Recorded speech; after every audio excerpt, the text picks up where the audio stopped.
말씀은 창세기 마지막 부분입니다. 50장 15절로부터 26절까지의 말씀이고요. 또 우리 생명의 삶의 나눔 제목은 온전한 용서, 또 온전한 믿음으로 되어 있습니다.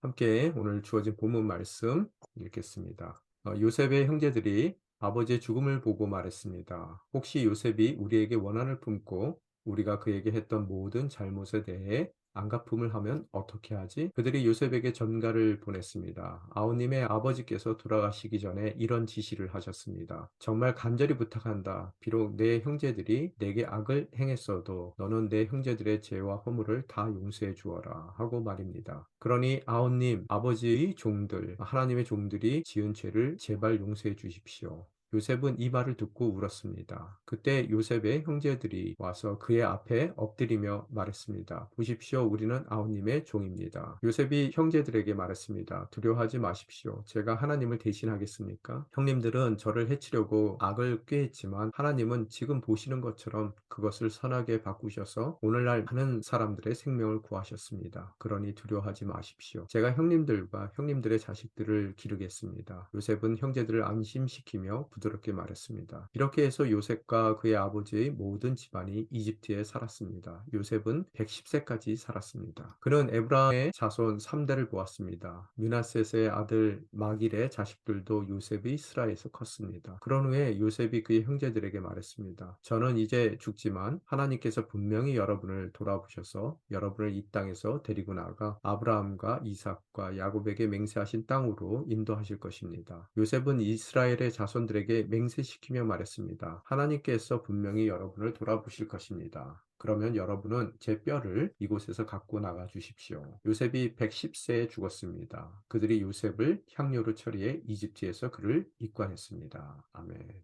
방금 말씀드린 것 같이 오늘 창세기의 가장 마지막 부분을 저희들이 읽었는데요. 오늘 말씀을 보며 제가 이제 떠오른 그런 이미지가 하나 있습니다. 동물의 왕국 옛날에 그 TV를 시청하면서 거북이들에 대한 이야기가 나왔었는데 그 험난한 바다에서 거북이들이 헤엄쳐 나와서요. 모래사장에 큰 구덩이를 파고 그곳에 밤새 어렵게 알을 낳고 또 덮는 그런 모습들을 본 적이 있습니다. 여러분들 그런 모습 보신 적 있으시죠? 밤새 그렇게 고생을 하고 지친 거북이가 알을 다 낳고 그 알 위에 모래를 덮고 이제 바다로 떠나 버린단 말이에요. 이렇게 어미 거북이가 떠나자마자 온갖 짐승들이 다 모입니다. 덮었던 모래들을 해치고 그 안에 있는 알들을 잡아먹고 또 겨우겨우 몇 아기 거북이들이 이 부화는 해서 나오지만 나오는 거북이들을 또 갈매기가 채워서 먹고 또 간신히 물에 도착해서 헤엄치게 되면은 큰 물고기들이 이 바닷속에 기다리고 있다가 거북이들을 잡아먹고 그래서 최종적으로 살아남는 거북이들은 그렇게 많지 않더라고요. 그래서 그렇게 보면서 아니 왜 거북이 어미들은 그 새끼들을 그렇게 어렵게 놔놓고 그냥 가버렸는가? 옆에서 좀 지켜줬으면 더 많은 거북이들이 살았을 텐데 라는 생각을 해본 적이 있어요. 그런데 출애굽 백성들, 뭐 오늘도 창세기 늘 지금 읽어오면서 말씀드렸던 부분 중에 하나가 창세기의 첫 번째 독자, 어디언스라 그러죠. 독자들은 출애굽한 이스라엘 백성들일 거예요. 그들이 삶 가운데서 뭐 430년 동안 노예 생활을 했습니다. 이 어려움 저 어려움 다 겪었어요. 그리고 마지막에 가서는 모든 아들들, 낳는 아들들의 죽음까지도 그들이 지켜볼 수밖에 없는 참담한 가운데 있더라는 거예요. 그래서 이제 간신히 출애굽을 했긴 했어요. 그렇지만 그들을 기다리고 있었던 것은 험난한 광야 생활, 그곳에 짐승의 위험도 있었고 배고픔과 목마름의 어려움, 또 도적들의 어려움, 그런 어려움들을 겪는 모습들을 바라보며 이 거북이와 같은 모습이 아니었겠는가? 왜 하나님께서 출애굽시켜 주시면 그냥 그들 끝까지 옆에서 지켜주시지 왜 이들이 이런 험난한 삶을 살 수밖에 없을까라는 생각을 그들 스스로 가졌을 수도 있어요. 또한 여러분과 저의 삶은 어떻습니까? 우리도 이 예수 가까스로 믿어서 인제 하나님의 자녀가 됐으면 하나님께서 내 옆을 늘 지켜주시면서 나의 삶을 보호해 주셔야 되는데 우리 또한 황량한 광야에 홀로 버려진 것 같은 그래서 수많은 위험 가운데 어려움 가운데 우리가 살기 위해서 바둥댔던 아기 거북이들과 같은 느낌이 들지는 않는지 우리가 질문을 해 보더라는 거예요. 오늘 창세기의 결말 부분입니다. 마지막 부분이에요. 결론이 나는 부분이에요. 지금 한번 생각을 해 보세요. 이렇게 하루의 일과를 또 오늘도 마치고 오늘 모닥불 주변으로 옹기종기 이스라엘 백성들이 모였을 거예요. 이제 모세가 창세기 시리즈를 쭉 밤마다 구절해 주는데 오늘 마지막이래 서로 얘기하는 거예요. 오늘 모세 창세기 이야기가 다 끝난대. 그럼 오늘 결론 부분 '아 거기서 무슨 얘기가 나올까?' 뭐 그러면서 오늘 이야기들을 이스라엘 백성들 출애굽한 이 광야 공동체가 들었을 거예요. 그때 오늘 본문 말씀을 그들이 처음 들었을 때 그들 머리 가운데 무슨 생각들이 지나갔을지 우리가 생각해 볼 때 오늘 그들에게 주어진 하나님의 말씀 또 더 나아가서 이스라엘 백성들 전체에게 주어지는 하나님의 말씀 더 나아가서 영적인 이스라엘로 접붙임을 받은 우리 모든 성도들의 삶 가운데 오늘 광야 같은 우리 인생 가운데 그들이 경험했던 뜨거운 하나님의 말씀을 우리 삶 가운데도 듣게 될 줄 믿습니다. 오늘 그런 결론의 말씀, 이 창세기 결론에 해당되는 부분인데요. 거기에 이 창세기 전체를 대표하는 뭐 결론이니까요. 마무리를 하는 입장 가운데서 창세기를 대표하는 몇 구절이 등장하더라는 거예요. 그 등장은 어디에 나와요? 요셉의 유언 가운데 드라는 겁니다. 그래서 요셉의 유언의 두 가지 핵심 포인트를 보게 되면 첫 번째 게 비전이고요. 두 번째 게 comfort예요. 위로예요. 비전과 위로. 첫 번째 비전을 보게 되면은 비전이라는 것은 오늘 현재 나의 상황 가운데 묻히는 것이 아니라요. 내가 서 있는 그 자리를 바라보는 것이 아니라 고개를 들어서 바라봐야 할 목적지가 있다는 거죠. 비전이라는 것은요. 우리 앞에 놓인 표대가 있다는 거예요. 그의 유언 가운데서 그런 비전을 제시하는데 50장 25절에 보면 요셉이 뭐라고 부릅니까? "여러분은 제 뼈를 이곳에서 갖고 나가 주십시오." 여기가 머무를 곳이 아니라는 거예요. 여기가 힘들든 여기가 괴로운 자리든 그것을 떠나서 떠나야 될 때 반드시 떠날 터인데 떠날 때 "내 뼈를 갖고 떠나라." 이 떠나는 것에 대한 비전을 그가 제시하고 있더라는 거예요. 어디로 떠나요? 하나님의 언약의 땅, 가나안 땅으로 떠날 날에 대한 비전을 그가 제시하더라는 거예요. 두 번째 위로가 있습니다. 오늘 짧은 24절 25절에 보게 되면은 두 번 반복되는 어구가 나오는데요. 그게 뭐예요? 하나님의 돌보심이라는 얘기가 나와요. 그래서 24절 25절 보면 "저는 이제 죽지만" 유언이에요. 요셉의 유언. "하나님께서 분명히 여러분을 돌아보셔서 여러분을 땅에서 데리고 나가 아브라함과 이삭과 야곱에게 맹세하신 땅으로 인도하실 것입니다. 하나님께서 분명히 여러분을 돌아보실 것입니다." 이게 하나님께서 분명히 여러분을 돌아보신다. 또 하나님께서 분명히 여러분을 돌아보신다. 두 번 반복하더라는 거예요. 그래서 우리가 오늘에 만족하고 또 오늘의 익숙한 삶 가운데서 그곳에 머물려고 그러는 것이 아니라 때가 되었을 때 고개를 들고 바라봐야 될 우리 인생의 비전과 꿈이 있는 것이고 그 꿈을 향해 익숙했던 모든 삶의 정황을 떠날 때 분명히 누가요? 하나님께서 우리를 돌보신다는 이야기를 오늘 요셉의 유언을 통해서 정말 그 창세기의 가장 근간이 되는 두 가지 말씀을 다시 한번 우리에게 이 결론의 부분 가운데서 말씀해 주시더라는 겁니다. 오늘 그런 상황 가운데서 본문을 봤을 때 본문의 직접적인 배경이 있죠. 49장에 보게 되면은 야곱의 죽음에 대한 얘기가 나와요. 그래서 야곱이 죽었는데 애굽에 장사하지 않죠. 여러분 애굽의 총리 대신의 아버지입니다. 그런데 애굽에 장사하지 않고 어디에 장사를 해요? 막벨라 굴, 가나안 땅에 있는 또 아브라함이 돈을 주고 직접 사서 모든 믿음의 조상들이 지금 장사되어 있는 막벨라 굴에 야곱을 장사하고 오는 모습으로 오늘 본문이 시작되더라는 거예요. 그런 야곱을 가나안 땅 그들이 표대로 바라봐야 될 비전으로 바라봐야 될 가나안 땅에 묵고 온 오늘 그 아들들 삶 가운데 남겨진 유가족들의 삶 가운데 두 가지 사건이 일어나요. 첫 번째 사건은요. 요셉의 진정 어린 용서에 대한 얘기고요. 용서에 대한 얘기고 두 번째 사건은 바로 그 요셉의 죽음에 대한 얘기죠. 그래서 용서와 죽음에 대해서 나오는데요. 오늘 본문의 시작을 보면은 15절에 보면 이렇게 써 있습니다. 요셉의 형제들이 아버지의 죽음을 보고 말했습니다. 혹시 요셉이 우리에게 원한을 품고 우리가 그에게 했던 모든 잘못에 대해 안갚음을 하면 어떡하지? 누가 얘기해요? 형들이. 언제요? 아버지의 죽음을 보고요. 뭐에 대해서 얘기하고 있어요? 요셉이 행여 원한 가운데서 자신들의 안갚음을 어떻게 할지 하면 어떻게 할지에 대한 걱정과 근심을 얘기하는 것으로 본문이 시작됩니다. 그런데 형들의 두려움으로 오늘 본문이 시작되는데 우리가 한 가지 중요한 질문을 하나 해야 돼요. 그 질문은 뭐냐면요. 왜 이 시점에 와서 다시 두려움이라는 주제가 이들의 삶 가운데 가장 중요한 화두가 됐을까? 분명히 우리가 압니다. 45장에 보게 되면은 요셉이 총리 대신하는 것을 형들이 알았을 때 정말로 두려움에 빠진 형들에게 뭐라 그래요, 요셉이? "아 당신들이 날 팔아먹은 게 아니에요." 오늘 본문에서도 언급이 되지만요. 그때 얘기합니다. 그래서 보내신 분이 하나님이시고 형들이 보낸 거 팔아먹은 거 아니니까 "걱정하지 말라. 두려워하지 말라. 원한을 갖고 있지 않다."라고 얘기를 합니다. 그런데 오늘 다시 이 시점에서 야곱을 장사한 이 시점에서 그들이 그 두려움을 또다시 얘기하더라는 거예요. 왜 그랬을까? 잠깐 그 이야기를 하기 전에 우리가 요셉의 인생사를 좀 나이별로 좀 한번 세월로 바라봤을 때요. 요셉이 노예로 팔려갔을 때 몇 살이었었어요? 17 살이에요. 그러면은 애굽의 노예로 팔려가서 죄수로 생활하는 그 횟수가 몇 년이 돼요? 13년 동안 그가 노예 생활, 그다음에 억울한 감옥에서 죄수 생활을 합니다. 어떻게 알아요? 30 살에 총리 대신이 되거든요.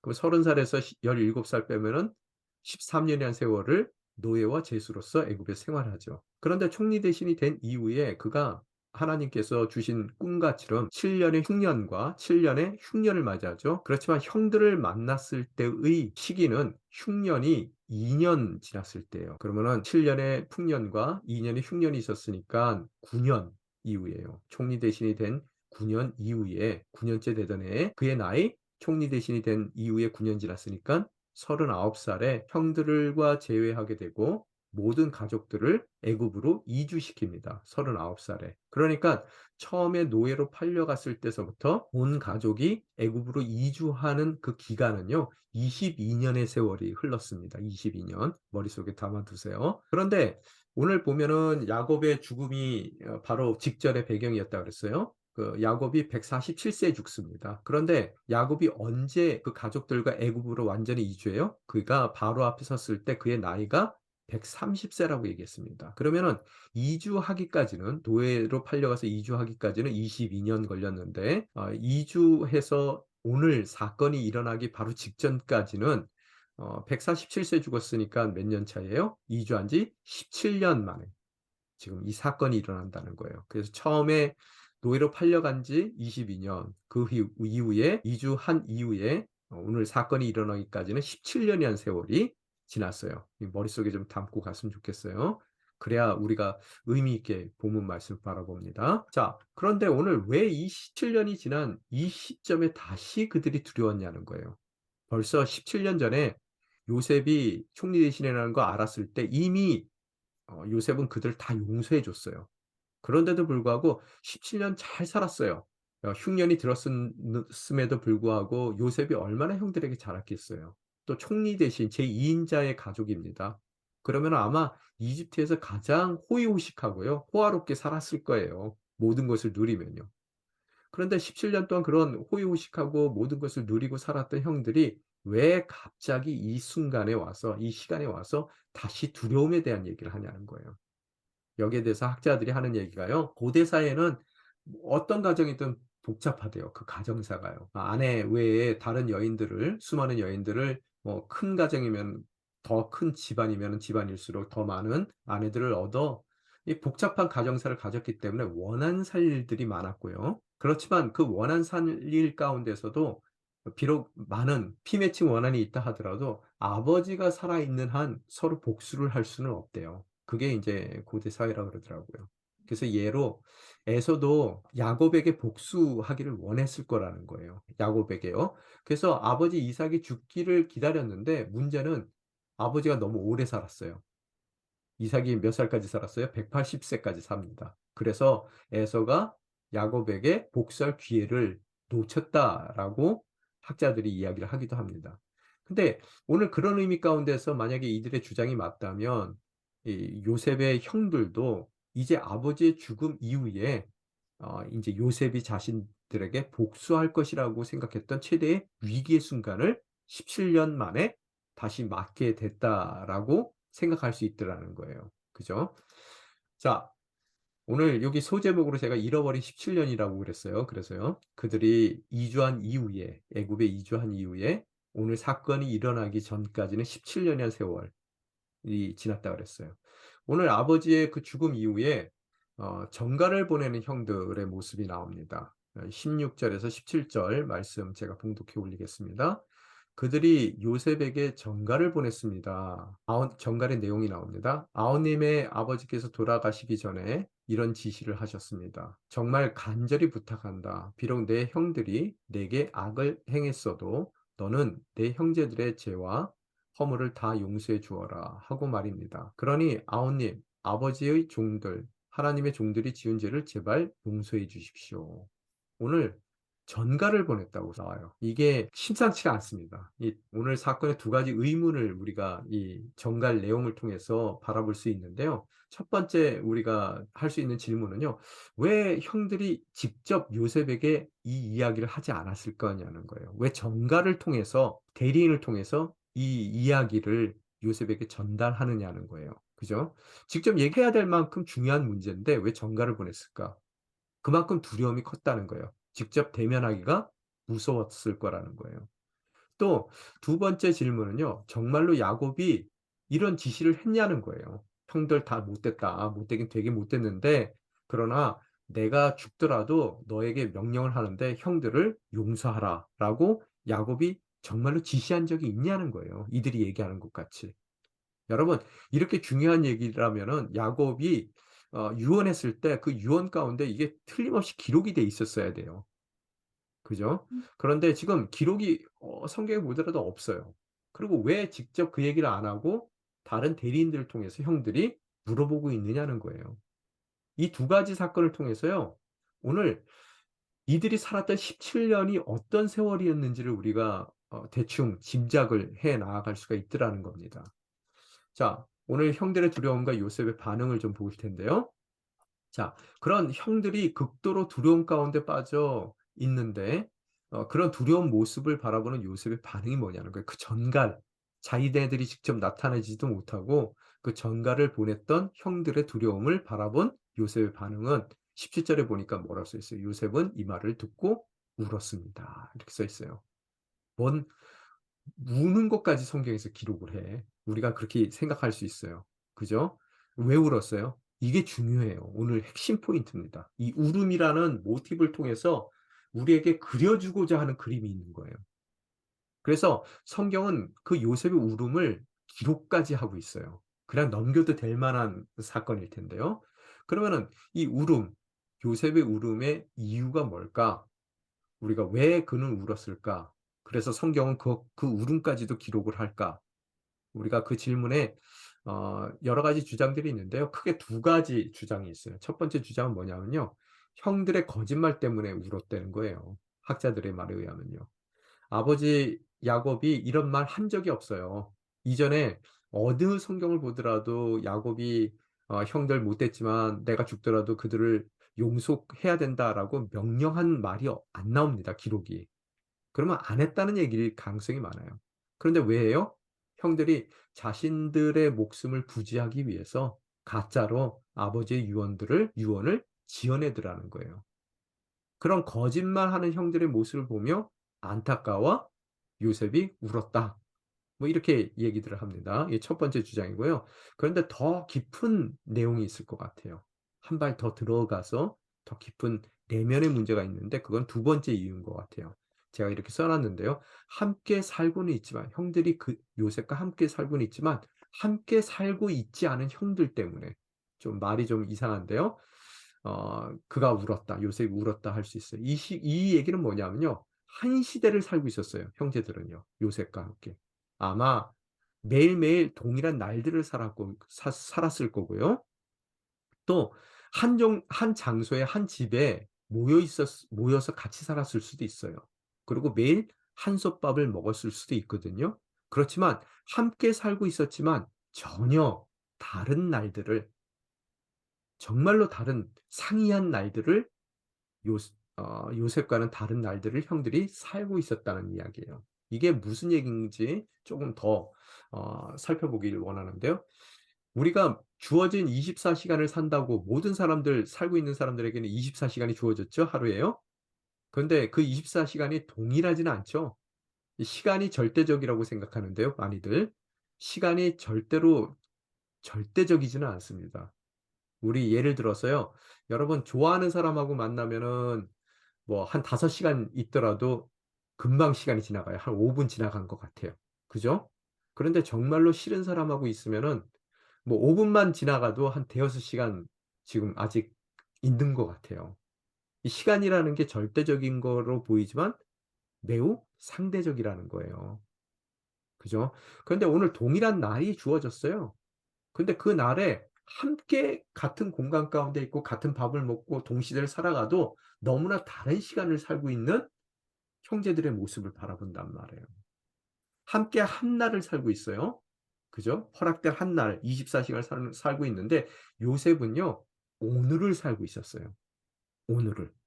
그런데 그 요셉 오늘 사는 요셉에 비해 형들은 반면 어떻게 살고 있었다고요? 같은 오늘인데 그 오늘을 형들은 과거로 살고 있더라는 거예요. 과거에 매여서 또 아직까지도 그 과거에서 헤어나지 못한 날들을 오늘 이 시간까지도 살고 있더라는 거예요. 이 울음의 요셉의 울음의 이유는요. 비록 함께 한 날을 살고 있어도요. 여전히 과거를 살고 있는 형들의 그 모습을 바라보며 정말로 슬픔 가운데서 요셉이 울었었던 것 같아요. 형들의 지난 17년 동안 이제 형들의 모습을 봤을 때요. 이미 17년 전에요. 회복의 날이 그들의 삶 가운데 주어졌어요. 아 동생을 팔아먹고 그 팔아먹은 그 22년 동안 늘 마음이 아팠어요. 그죠? 제가 그거에 대해서 지난번에도 말씀 한번 드렸어요. 뭐 이 애굽이라는 얘기가 나오는 것만으로도 형제들은 아마 소스라치게 놀랐을 거예요. 그런데 이 벌써 17년 전에 그들이 요셉 앞에 처음 다시 섰을 때 이미 요셉이 다 용서했거든요. 그래서 모든 그들의 삶이 회복됐어요. 회복된 날이 주어졌음에도 불구하고 17년 전에 주어졌음에도 불구하고 그들은 그 17년 동안 전혀 회복된 날들을 살아내지 못하고 있더라는 거예요. 과거를 살고 있더라는 거예요. 여러분 만약의 경우 요셉이 형들을 용서하지 않았더라면 이 형제들 12 형제들 가운데서 가장 불행했을 사람이 누구예요? 요셉이에요. 왜? 22년 동안 노예 생활했죠. 죄수 생활했죠. 또 17년 동안 형들과 같이 아버지가 죽기까지 만약의 경우 용서를 안 해서 아버지가 죽은 다음에 야곱이 죽은 다음에 "니네들 한번 보자." 그러고 17년 동안 그가 용서하지 않은 상태로 살았다면 총 39 년의 그의 인생을 어떻게 살았겠느냐는 거예요. 22년 동안 이를 갈고 또 17년 동안 칼을 갈고 살았겠습니까? 그죠? 이해가 되셨어요? 근데 요셉은 용서를 했어요. 그럼으로써 가장 그 39 년을 낭비했어야 될 사람이고 또 괴로움 가운데 눈물로 지내 있어야 될 사람인데 그는 과거를 살지 않고 주어진 오늘을 그 39년 동안 살아내고 있더라는 거예요. 요셉은 예수 그리스도의 예표적인 존재입니다. 그래서 예수 그리스도의 께서도 눈물을 흘리죠. 인간의 연약함. 이미 예수 그리스도를 통해서 새로운 삶이 주어졌음에도 불구하고 회복된 날들이 주어졌음에도 불구하고 그 주어진 날들을 살지 못하는 연약한 인간들을 보고 눈물을 흘리신단 말이에요. 요셉 또한 이미 시작은 됐어요. 근데 완성만 안 됐을 뿐이거든요, 우리 삶 가운데. 이미 우리 인생에서도 39 년이라는 그런 긴 세월이 이미 회복된 날들을 살고 있음에도 불구하고 우리는 과거를 살고 있는 형들의 모습과 동일한 삶을 그래서 그 어떠한 회복된 날들도 누리지 못하고 살고 있는 그런 정말 눈물을 흘릴 수밖에 없는 그런 인생으로 오늘 우리 그 오늘을 살고 있지 않느냐는 거예요. 과거를 살고 있지 않느냐는 거예요. 여러분 우리 가정 뭐 예를 좀 들어 봅시다. 남편과 아내가 한 방을 쓰고 있고요. 아침밥 같이 먹으면서 하루를 같이 시작해요. 그런데 뭐 예를 들은 거예요. 제가 남편이라서 이런 얘기를 하는 게 아니라 반대로 얘기해도 돼요.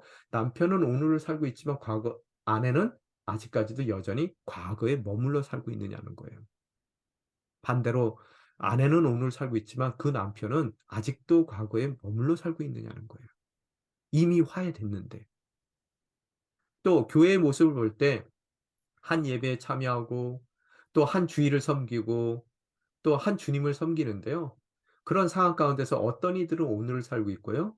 또 어떤 이들은 아직 5년 전을 살고 있고 또 오늘을 살고 있으면서 아직까지 10년 전의 상처와 원망 가운데 살아가고 있느냐는 거예요.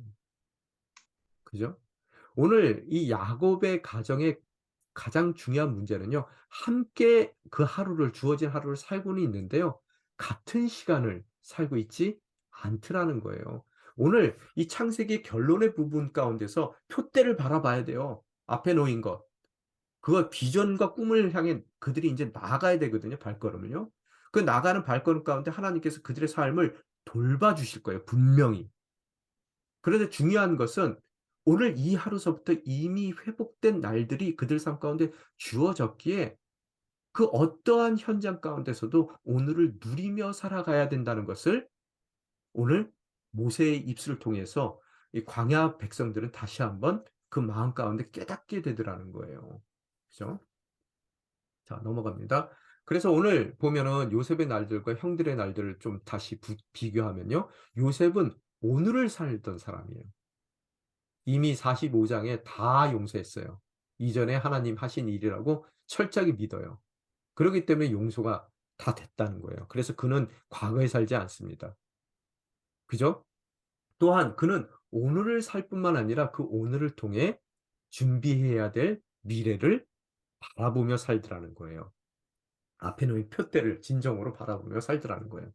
근데 형들은 반면 형들은 어떻다고요? 아버지가 죽으면 우리도 끝이다 생각을 하고 17년 동안 살아왔던 거예요. 그 17 년을요. 가장 애굽에서 화려한 삶이 주어지고 풍요로운 삶이 주어지고 뭐 여지껏 뭐 족장으로 살았다 하더라도 그 정도의 호사를 누려본 적은 없을 거예요. 그 많은 것들이 그 정말로 아름다운 시간들이 또 소중한 것들이 다 주어졌음에도 불구하고 그들은 17 년을 뭐에서 어떻게 살았다고요? 바늘방석 위에 살았더라는 거예요. 두려움과 또 걱정, 근심. 그들의 17 년의 삶은 잃어버린 17 년이었다는 거예요. 이미 시작된 회복의 날을 조금도 누리지 못하며 17 년을 보냈더라는 거예요. 그러니 이들의 모습을 바라보고 요셉은 눈물을 흘릴 수밖에 없어요. 왜 내가 회복된 날들을 사는 것 같이 오히려 가해자였던 형들은 그런 모든 회복의 날이 주어졌음에도 불구하고 그 회복의 날들을 살지 못하고 있느냐는 거예요.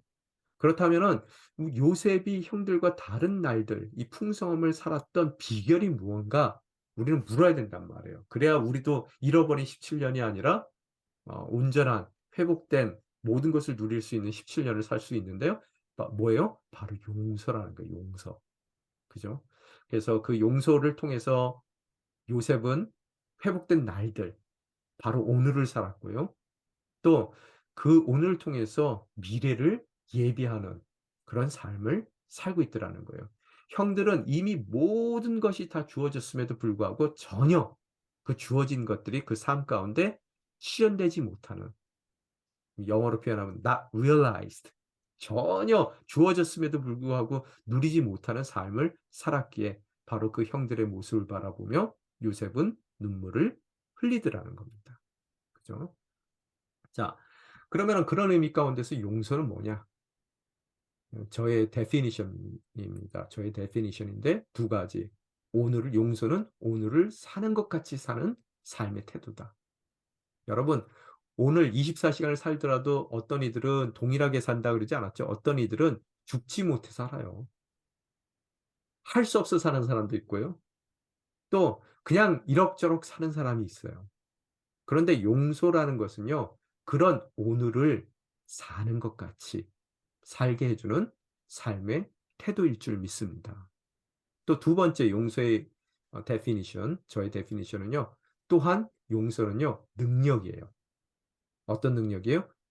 그런 과거에 얽매이는 것이 아니라요. 오늘 주어진 풍성함을 누리며 그 풍성함 가운데서 주신 표대, 바로 우리의 비전, 꿈을 준비해 나가는 능력이다. 그 어떤 것에도 붙잡히지 않고 앞을 바라보며 나아갈 수 있는 능력이다. 결론 내립니다. 오늘 마지막 부분에서 모세는 두 사람의 죽음에 대해서 얘기합니다. 그 죽음을 통해서 막벨라 굴에 묻힌 야곱, 또 내 뼈를 가지고 나가라는 요셉의 유언을 통해서 그들이 머물 곳은 애굽이 아닌 바로 하나님의 언약의 땅, 가나안 땅이라는 것을 그 앞에 놓인 표대를 가리킵니다.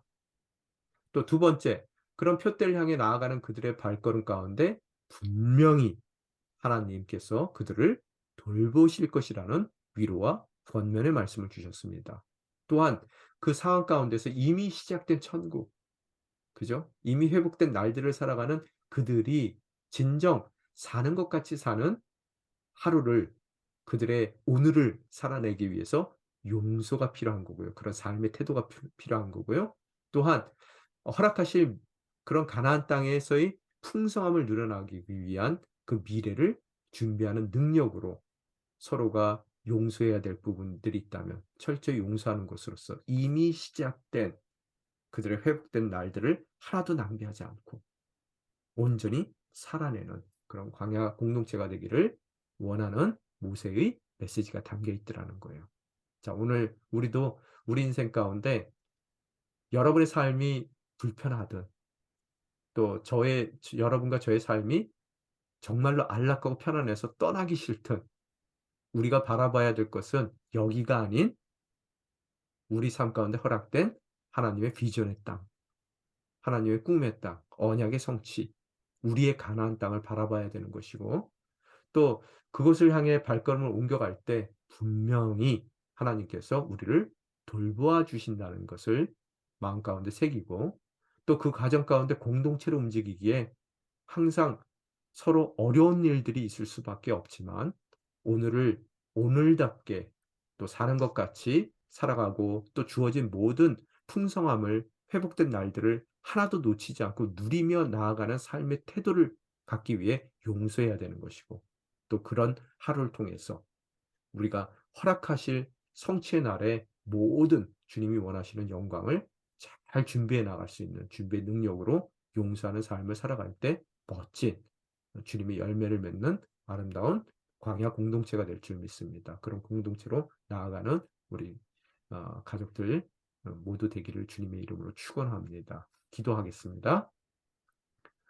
아버지 하나님 감사합니다. 오늘 허락하신 말씀을 통해서 주님께서 허락하신 그런 주님의 가나안 땅, 또 언약의 성취의 자리를 다시 한번 고개를 들어 바라봅니다.